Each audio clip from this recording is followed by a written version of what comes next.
ये शुरुआत होती है जोंग नाम के एक राइटर से जो फिल्मों की कहानियां लिखता था। जोंग अपने प्रोड्यूसर से मिलने एक कसिनो में गया जहां प्रोड्यूसर किसी दूसरे राइटर को पीट रहा था क्योंकि उसने समय पर कहानी पूरी नहीं लिखी थी। इधर जोंग की कहानी भी अब तक अधूरी थी, इसीलिए उसने प्रोड्यूसर से 1 महीने की मोहलत मांगी, पर प्रोड्यूसर ने सिर्फ 4 दिन का समय देकर कहा कि अगर 4 दिन में पूरी कहानी नहीं मिली ना तो मेरे सारे पैसे वापस कर दियो। जोंग ने घर जाते ही काम शुरू कर दिया, पर वो कुछ भी ढंग का नहीं लिख पा रहा था। तभी उसे अपने दादा का भेजा हुआ एक बॉक्स दिखाई दिया। उसमें एक खत था जिसे पढ़ते पढ़ते जोंग को नींद आ गई और अपने सपने में उसने देखा कि उसके दादा उसे उसके पूर्वजों की कहानी सुना रहे थे। उन्होंने बताया कि उनके पुश्तैनी घर के नीचे करोड़ों का सोना दबा हुआ है, लेकिन फिर सरकार ने उस घर को तोड़कर वहाँ जेल बना दी थी। तभी अचानक जोंग की आंख खुल गई और उसे एहसास हुआ कि सपने की हर एक बात बिल्कुल सच्ची थी, क्योंकि उस बक्से के अंदर से एक नक्शा निकला जो बिल्कुल जेल के नक्शे से मिलता था। अब जोंग ने सोच लिया कि वो कुछ भी करके अपने पुश्तैनी सोने को हासिल करके रहेगा। अब वो बस इस गरीबी की जिंदगी से बाहर निकलना चाहता था। इसके लिए उसे जेल के अंदर घुसने की जरूरत थी, तो उसने अपने पड़ोसी का लैपटॉप छत से नीचे फेंक दिया और इस टुच्ची सी वजह के लिए भी उसे जेल में भेज दिया गया। जेल में उसने देखा कि कई कैदी क्रैब नाम के एक कैदी का जन्मदिन मना रहे थे। फिर क्रैब जोंग से मिला और उसने बताया कि उसका भी जोंग नाम का एक बहुत करीबी दोस्त था, इसीलिए क्रैब ने जोंग को अपना दोस्त बनाकर हमेशा उसकी रक्षा करने का वादा किया। बाद में जोंग जेल में मौजूद बरगद के पेड़ के पास गया, क्योंकि उसके आसपास ही एक पुराना कुआं था जिसके अंदर वो खजाना छिपा था। तभी वहाँ एक और कैदी जोंग के पास आया और उसने बताया कि इस जेल के अंदर 2 बहुत ही ताकतवर ग्रुप्स हैं, जिनमें काफी समय से बिना बात के दुश्मनी चलती रहती है। उसने कहा कि जोंग को यहाँ जिंदा रहने के लिए किसी एक ग्रुप में तो शामिल होना ही पड़ेगा। पहली गैंग तो क्रैब की थी और वो किसी भी हाल में अपने साथी की हमेशा रक्षा करते थे। वहीं दूसरी गैंग का लीडर था बाओ नाम का एक खतरनाक कैदी। ये सुनकर जोंग ने कहा कि वो किसी ग्रुप में शामिल नहीं होना चाहता, क्योंकि वो तो यहाँ बस अपना सोना ढूंढने आया है। पर जल्द ही बाओ के आदमी जोंग और बाकी नए कैदियों को पकड़कर बाओ के सामने ले आए। उन्होंने जबरदस्ती सबके ऊपर बाओ की गैंग में शामिल होने का दबाव बनाया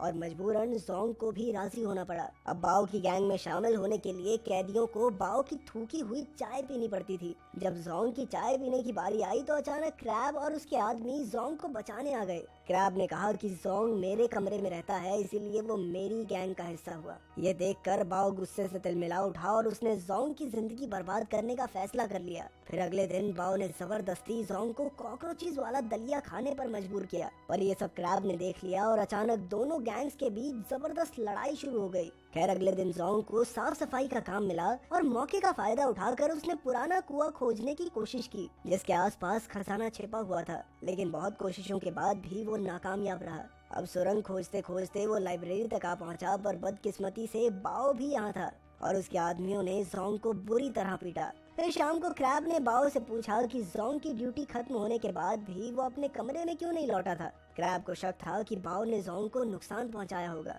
इस बार बाओ ने कहा कि वो जानता है कि जोंग कहाँ है, पर ये बताने से पहले क्रैब को बाओ की थूकी हुई चाय पीनी होगी। न चाहते हुए भी क्रैब को उसकी बात माननी पड़ी और अंत में बाओ ने उसे बताया कि जोंग कूड़ेदान में पड़ा है। जोंग कूड़ेदान में अपनी आखिरी सांसें गिन रहा था कि ऐन वक्त पर क्रैब ने जोंग की जान बचाई। उसकी हालत देखकर क्रैब ने फैसला किया कि वो बाओ से बदला जरूर लेगा। इस पर जोंग भी राजी हो गया, क्योंकि शायद दोनों गैंग्स की लड़ाई में शायद उसे स्टोर रूम से जेल का नया नक्शा मिल जाए, जिसकी मदद से वो शायद पुराने कुएं को ढूंढ पाएगा। फिर जैसे ही दोनों गैंग्स आपस में भिड़ी, जोंग ने मौका पाते ही गार्ड से स्टोर रूम की चाबी चुरा ली, पर इससे पहले कि वो स्टोर रूम खोलता बाओ ने उसे पकड़ लिया। फिर बाद में जोंग ने क्रैब से कहा कि तुम्हें मेरी रक्षा करने की कोई जरूरत नहीं है, क्योंकि जब से तुमने मुझे अपने साथ शामिल किया है तब से मेरी मुश्किलें बढ़ती ही जा रही हैं। ये सुनकर क्रैब को धक्का लगा और वो एकदम शांत हो गया। कुछ देर बाद क्रैब ने जोंग से माफी मांगी और कहा कि उसके लिए अपने साथियों की रक्षा से बढ़कर और कुछ नहीं है, इसीलिए उसने गुस्से में बाओ से पंगा ले लिया। फिर क्रैब ने उसे अपनी पुरानी कहानी सुनाई।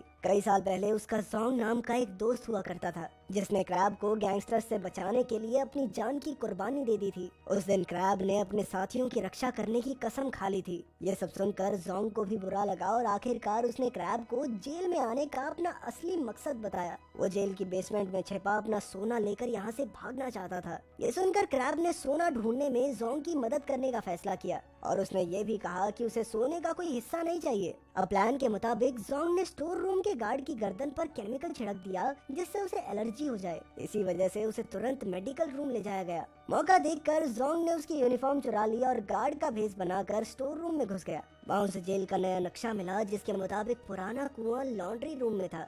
इसके बाद जोंग और क्रैब पुराने कुएं तक पहुंच तो गए, पर अब उनके सामने एक दीवार थी। उन्हें यकीन था कि सोना इसी दीवार के पीछे होगा। जल्द ही उन्होंने हथौड़े मार मार कर दीवार तोड़ डाली। फिर जोंग सोने की तलाश में तुरंत अंदर घुसा, पर काफी देर घूमने के बाद भी उसे सोना कहीं दिखाई नहीं दिया। अंत में उन्हें दीवार में एक सुंदर लकड़ी दिखाई दी। जोंग अब तक हिम्मत हार चुका था, इसीलिए उन्होंने वापस लौटने का फैसला किया और जाते जाते क्रैब ने वो लकड़ी निकाल ली। मगर उस लकड़ी को निकालते ही उनके सामने सोने के 100 टुकड़े आ गए जिनकी कीमत 500 करोड़ से भी ज्यादा थी। जोंग ने कुछ बार क्रैब को दिए, पर उसने इनकार करते हुए कहा कि इस पर उसका कोई हक नहीं है। इसके बाद उन्होंने कपड़े ले जाने वाली मशीन के साथ इन बार्स को जेल से बाहर निकालने का फैसला किया। यह मशीन 22 तारीख को जेल से बाहर एक वेयर हाउस में जाने वाली थी और इसी दिन जोंग जेल से रिहा भी होने वाला था। अब उनका प्लान एकदम तैयार था और क्रैब काफी खुश था क्योंकि सोने की मदद से जोंग अपना कर्ज उतार कर फिल्में बनाने का अपना सपना पूरा कर सकता है।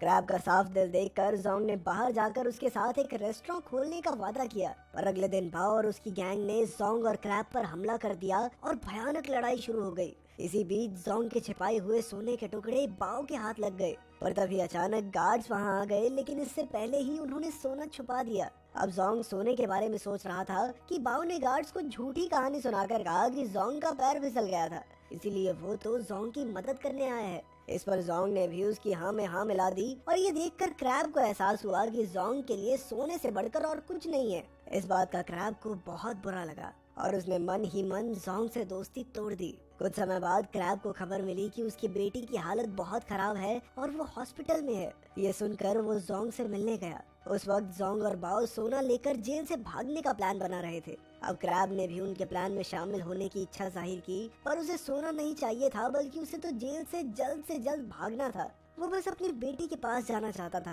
पहले तो बाओ ने क्रैब के साथ मिलकर काम करने से इनकार कर दिया, पर फिर जोंग ने उसे मना लिया। इसके बाद उन्होंने 3 हफ्ते बाद होने वाली जेल की एनिवर्सरी पार्टी के दौरान सुरंग से होते हुए समुद्र के रास्ते से भागने का प्लान बनाया। उन्होंने सोने के बार्स अपने कपड़ों में छुपा लिए, पर जेल की एनिवर्सरी में 3 हफ्ते बाकी थे और जोंग तो 1 हफ्ते में रिहा होने वाला था, इसीलिए उसने अपनी सजा बढ़वाने का प्लान बनाया।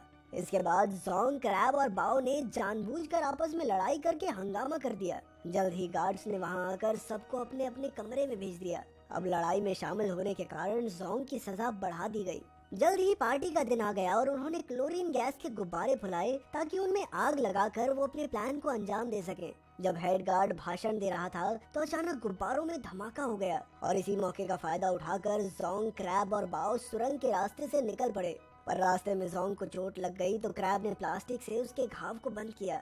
इसके बाद उन्होंने जैसे तैसे सुरंगों के बीच रास्ता ढूंढा और मिलकर आगे बढ़ते रहे। आखिरकार उनके सामने एक बड़ा दरवाजा आया जिसके उस पार समुद्र था। उधर गार्ड्स को भी भनक लग गई थी कि 3 कैदी गायब हैं, इसीलिए वो चारों ओर उन्हें ढूंढने लगे।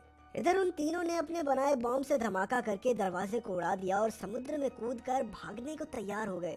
नीचे बाओ के आदमियों की कश्ती उनका इंतजार कर रही थी। उसी समय बाओ ने अपना चाकू निकाला क्योंकि वो क्रैब और जोंग को मारकर सारा सोना हथियाना चाहता था।